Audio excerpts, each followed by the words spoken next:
Eu finalmente assisti ao Homem-Aranha Sem Volta pra Casa e teve uma coisa no filme que me incomodou bastante, que a princípio eu decidi que eu ia fazer comentários rabugentos nas redes sociais, mas eu pensei um pouco mais a respeito e decidi que valia a pena fazer um vídeo sobre. E o que me incomodou e que vai motivar esse vídeo de reclamação não é exatamente uma coisa que tá no filme, mas uma coisa que não está no filme. O protagonista do filme é o Homem-Aranha, que é um personagem que foi criado em 1962 pelo Stan Lee e pelo Steve Ditko. Outro personagem importante na história do filme é o Doutor Estranho, que ele tem em comum com o Homem-Aranha o fato de que ele também foi uma criação em conjunta do Stan Lee e do Steve Ditko. E quase todos os coadjuvantes que aparecem no filme, de alguma forma, estão relacionadas com o Steve Ditko. Quem foi o Steve Ditko? O Steve Ditko foi um desenhista que trabalhou em parceria com Stan Lee ali no começo da Marvel. Antes disso, ele foi aluno do Jerry Robinson. Para quem não conhece, o Jerry Robinson, ele era um desenhista fantasma que fez boa parte das histórias do Batman que o Bob Kane assinava como se fosse dele.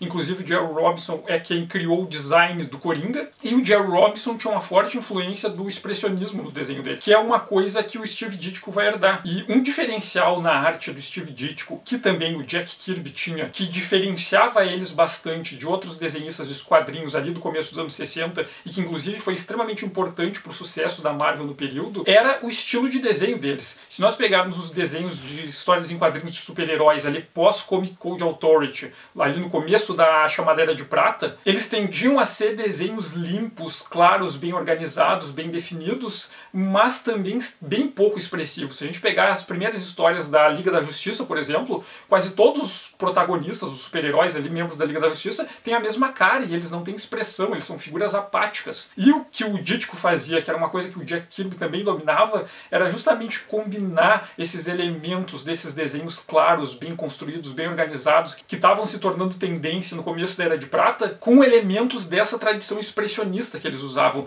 Então eram desenhos claros, bem construídos, bem definidos, mas os personagens eram bem expressivos, eram desenhos que tinham força, que tinham um impacto que muitos outros quadrinhos da época, muitas histórias da DC ali do começo dos anos 60 não tinham. Então Steve Ditko, como Jack Kirby, são pessoas que foram muito importantes para o sucesso da Marvel no começo dos anos 60 e para a construção do universo Marvel. E essas histórias da Marvel feitas ali nos anos 60, eles seguiam uma coisa que se convencionou chamar de método Marvel. O Stan Lee geralmente se reunia com o desenhista, eles conversavam mais ou menos sobre o que seria a história, o desenhista ia para casa, desenhava tudo sozinho, pensava na composição das páginas, inventava muita coisa que não estava na discussão, né? O Jack Kirby inventava muita coisa que não estava na versão original em que ele e o Stan Lee, quando eles argumentavam sobre o que seria a história. Depois era feita a arte final e no final o Stan Lee escrevia os diálogos. E no começo o Ditko e o Stan Lee eles trabalhavam assim. Só que teve um momento que o Steve Ditko se desentendeu com o Stan Lee e muito foi porque o Ditko era uma pessoa que ele tinha muita dificuldade de interação social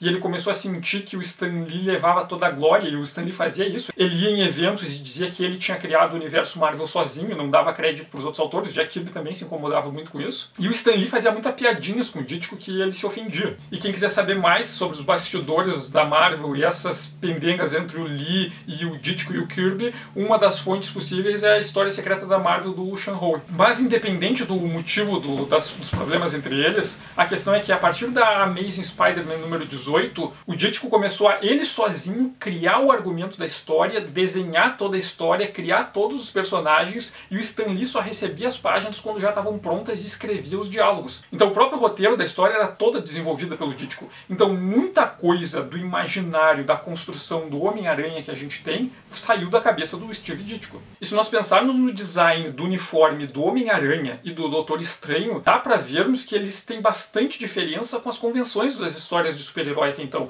Eles não tinham aquelas máscaras com queixo aberto, não tinham as cuecas por cima da calça, então tem todo um design muito específico que vem do trabalho do Steve Ditko. Inclusive os vilões. Se nós pensarmos nos vilões que apareceram nos filmes do Homem-Aranha recentemente, o Abutre, Mistério, Duende Verde, Doutor Octopus, Homem-Areia, Electro e Lagarto, são todos personagens que ou foram criados em parceria do Steve Ditko com o Stan Lee, ou foram criados só pelo Steve Ditko. E o design deles, a parte visual deles, é toda da cabeça do Steve Ditko. E o Ditko não é importante só pelo trabalho que ele fez na Marvel. Depois que ele saiu da Marvel, o Ditko foi trabalhar na Charlton Comics. E na Charlton Comics, ele criou o Besouro Azul da Era de Prata, o Ted Kord, o Capitão Átomo e o Questão. E nos anos 70, a DC tinha uma mania de comprar editoras concorrentes para fechar elas, simplesmente para acabar com a concorrência. E foi o que aconteceu com a Charlton. A DC comprou a Charlton e fechou a Charlton. E quem conhece a história de produção do Watchmen sabe que a proposta original do Alan Moore era fazer uma história com os personagens da Charlton Comics. O que aconteceu com esses personagens desde a época que a Charlton foi fechada? Só que como o Marv Wolfman decidiu incorporar os personagens da Charlton na cronologia principal da DC durante a crise nas Infinitas Terras,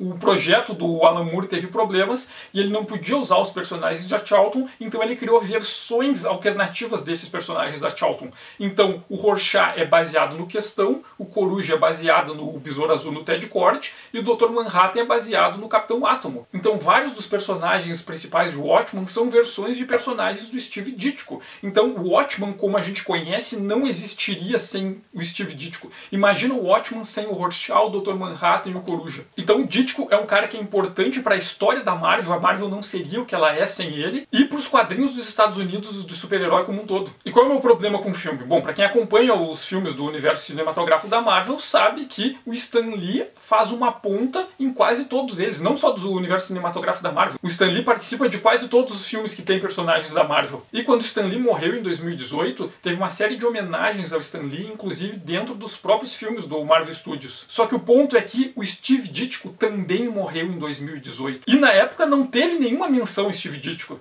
A Marvel não falou sobre Steve Ditko, a Marvel não citou o Ditko nos filmes dela. E nesse filme do Homem-Aranha Sem Volta Pra Casa, se nós levarmos em conta o protagonista, o Homem-Aranha, é uma criação do Steve Ditko. O outro personagem relevante na história, o Doutor Estranho, é uma criação do Steve Ditko. Toda aquela iconografia do Doutor Estranho viajando por planos alternativos, aquilo ali tudo foi construído a partir dos desenhos do Steve Ditko. Os vilões que aparecem no filme são todas criações do Steve Ditko e a maioria dos personagens secundários também são criações do Steve Ditko. Então ele é um filme do Homem-Aranha que se dedicou a falar sobre o próprio Homem-Aranha, a falar sobre a história do personagem do Homem-Aranha no cinema. É um filme de homenagem ao próprio Homem-Aranha e era justamente a oportunidade da Marvel fazer uma homenagem ao cara que criou tudo aquilo, que fez aquele filme ser possível, que é o Steve Ditko. E mesmo sendo um filme todo baseado em conceitos, ideias, iconografias e personagens criados pelo Steve Ditko, o Ditko não é homenageado no filme. O máximo que tem é um crédito no lado da tela escrito Homem-Aranha criado por Stan Lee e Steve Ditko. O Marvel Studios e a Sony fazem um filme em homenagem ao Homem-Aranha, em que eles se homenageiam mais como estúdio e não homenageiam o artista que criou tudo aquilo. E esse não é um caso isolado. Se a gente parar para pensar, Os Eternos, um filme todo criado baseado em personagens do Jack Kirby, o Jack Kirby não recebe uma homenagem ao mesmo nível da que o Stan Lee recebeu ao longo de todos os filmes. E o Jack Kirby é um cara que é tão importante quanto o Stan Lee para a criação do universo Marvel. Outro caso, por exemplo, foi o do Ed Brubaker. O Ed Brubaker é um roteirista das histórias do Capitão América. Ele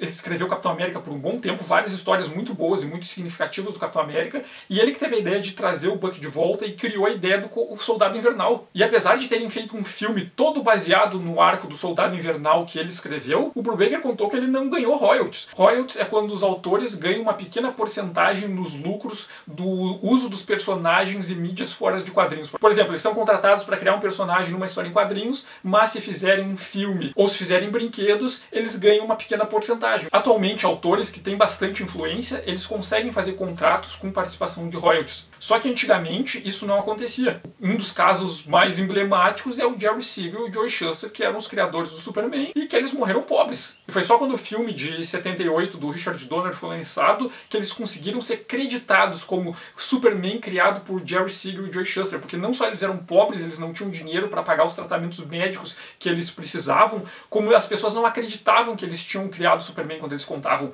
Enquanto a DC e a Warner estavam ganhando um monte de grana em cima do personagem, que é o super-herói mais famoso do mundo. Então, no caso do Brubaker, ele não só não ganhou royalties, como ele contou que no evento de lançamento da série Falcão e Soldado Invernal, ele foi barrado na entrada. Tipo, aquela série que, baseado no conceito do Soldado Invernal, o filme que foi feito baseado nas ideias que ele escreveu e que a empresa ganhou um monte de grana em cima, barraram ele na entrada da festa. Recentemente teve a série do Gavião Arqueiro, que foi toda baseada nas histórias escritas pelo Matt Fraction e desenhadas pelo David Aja. O Matt Fraction foi bem creditado na série, inclusive ele é produtor executivo, ele tem participação nos lucros críticos e tem alguma influência dentro da produção, mas todo o design da série, a identidade visual da série, que foi baseada nos desenhos do David Aja, o David Aja ele não foi acreditado, ele não ganhou royalties. Aparece no finalzinho o nome dele escrito bem pequenininho. Isso é meio um padrão na indústria dos quadrinhos e agora com os filmes baseados em quadrinhos se tornou ainda maior. Tem essas grandes marcas que estão ganhando muito, mas muito dinheiro em cima dos personagens e os autores, os criadores, eles não têm direito a nada. Inclusive aqui eu acho que vale a pena fazer uma pequena defesa ao Zack Snyder. Assim, eu não gosto do Snyder porque eu acho que ele não entendeu sobre o que é os super-heróis. E a leitura que ele faz dos super-heróis é uma coisa muito infantil, mas um mérito que ele tem foi que a Liga da Justiça do Zack Snyder e deu mais crédito pro Jack Kirby como autor do que todos os filmes do Marvel Studios fizeram. Sendo que o Marvel Studios fez um filme dos Eternos, que é uma criação exclusiva do Jack Kirby. E eu considero um dos casos mais emblemáticos dos quadrinhos nesse tema de autores que não são creditados, que não recebem as recompensas das obras dele, é o caso do Bill Mantlo. Para quem não conhece o Bill Mantlo é um roteirista extremamente importante para a Marvel nos anos 80. Ele tinha formação como artista, mas ele se dedicava mais aos roteiros. Ele escreveu a revista do Hulk por um tempo, e foi um período do Hulk que foi extremamente importante para a definição e para a construção do personagem. Ele criou o Manto e a Adaga, ele escreveu o Homem-Aranha, ele escreveu o Cavaleiro da Lua, ele criou o Rocket Raccoon junto com o Kate Giffen, ele roteirizava as histórias do Ron, Cavaleiro do Espaço e dos Micronautas. O Bill Mantlo levou nas costas uma boa parte da Marvel durante a década de 1980. E depois ele foi trabalhar na DC, inclusive ele escreveu a minissérie Invasão em parceria com o Kate Giffen. E o Bill Mantlo, que já tinha formação em artes, no período que ele era roteirista de quadrinhos, ele também estudava Direito. E quando ele se formou em Direito, ele largou a carreira dele como roteirista e foi trabalhar numa organização que fazia defesa judiciária para pessoas de baixa renda. Então pessoas que não tinham dinheiro para pagar advogados iam nessa organização sem fins lucrativos e eram defendidas de maneira gratuita por essas pessoas. E o Bill Mantlo foi trabalhar com isso. Até que em 1992 ele foi atropelado, o motorista fugiu e nunca foi localizado, e ele teve traumatismo craniano, teve uma lesão no cerebral, e depois disso ele passou a viver precisando de cuidados médicos o tempo todo. Ele tem dificuldade para locomoção, ele tem dificuldade para se comunicar, e ele precisa estar o tempo todo acompanhado e tendo cuidados médicos. O irmão dele assumiu a guarda dele e teve que lidar com toda essa questão, inclusive com essa questão do tratamento médico, das despesas, porque a gente tem que lembrar que nos Estados Unidos não existe o serviço médico gratuito. E o Bill Mantlo, para conseguir sobreviver e para bancar as despesas básicas que ele precisa para sobreviver, o jeito dele conseguir fazer isso foi que vários desenhistas que trabalharam na Marvel e na DC, de tanto em tanto tempo, doavam desenhos originais para ser leiloados para o valor do leilão pagar as despesas médicas do Bill Mantlo. Porque a Marvel e a DC, que ganham muita grana com as histórias e os personagens criados por Bill Mantlo, não se movimentaram para dar uma ajuda mínima para ele. E isso foi até o lançamento do filme dos Guardiões da Galáxia. Quando teve o lançamento do filme do Guardiões da Galáxia, o Marvel Studios, em sua generosidade, acabou citando o Bill Mantlo nos créditos como criador do Rocket Raccoon e decidiu ajudar nas despesas médicas do Bill Mantlo. Olha como isso é absurdo. O Marvel Studios e a Disney ganharam muito, mas muito, mas muito dinheiro com o filme dos Guardiões da Galáxia. E ganhando todo esse dinheiro, essa muita, mas muita grana, com as sequências, sem falar das histórias em quadrinhos, dos brinquedos, videogames que levaram o Rocket Raccoon,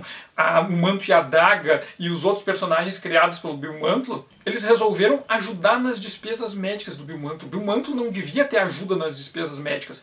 Ele deveria ganhar royalties para conseguir viver a vida dele de uma maneira minimamente decente. Então o que me motivou a fazer esse vídeo é essa reclamação a partir do Homem-Aranha Sem Volta para Casa, o quanto o Steve Ditko, o cara que criou tudo aquilo que foi usado no filme, o cara que permitiu que aquele filme existisse, simplesmente foi apagado da história. E o que eu peço para vocês é, se vocês vão ser fãs de alguma coisa, não sejam fãs de marcas, sejam fãs de artistas. Em vez de gastar tempo brigando nas redes sociais sobre quem é melhor, é a Marvel ou a DC, usem essa energia para marcar a Marvel e a DC e exigir que esses autores ganhem algum crédito, que eles recebam alguma coisa pelo trabalho deles. E quando vocês compartilharem na internet desenhos de autores, não façam como a Marvel, como a DC, como a Disney. Coloquem o crédito dos autores. Tem aquelas pessoas que compartilham e botam créditos ao artista. Créditos ao artista é bobagem. A Constituição brasileira e os tratados internacionais de direitos autorais garantem a identificação de autoria de uma obra como um direito personalíssimo e inalienável. Deem os créditos para a pessoa, coloquem o nome do autor, coloquem um link para a página oficial do autor. E se alguém é um autor que teve uma imagem sua, um desenho seu compartilhado sem créditos,